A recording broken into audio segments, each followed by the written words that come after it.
Nos tomamos un minuto para pensar.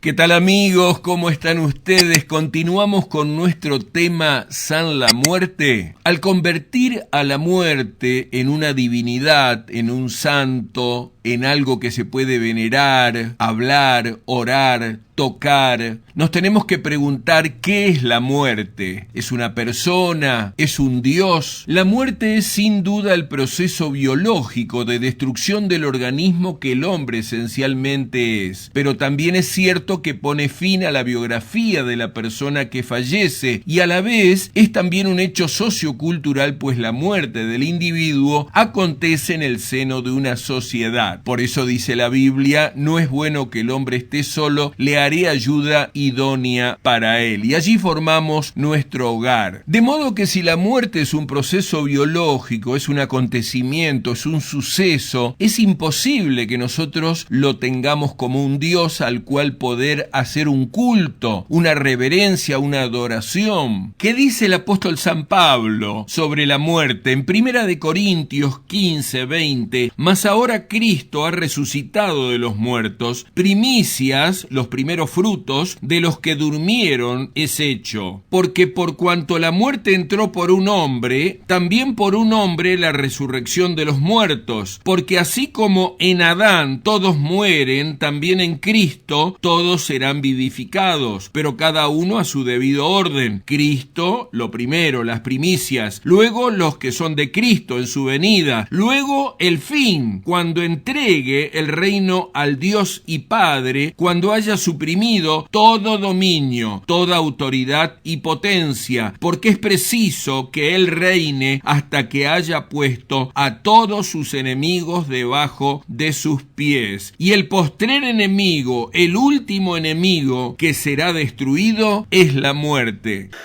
En el sur del mundo se venera a San la Muerte, un ícono pagano que representa a un esqueleto humano que sonríe. Porta una guadaña o una hoz y reparte protección y milagros. Para profesar el culto es necesario la estatuilla de San la Muerte y esta debe estar bendecida. Sin embargo, la Iglesia Católica no acepta el culto de este santo, por lo que sus fieles suelen llevar a las misas las figuras escondidas entre sus ropas, y cuando el sacerdote imparte la bendición, el creyente toma entre sus manos el ícono y le transmite la bendición.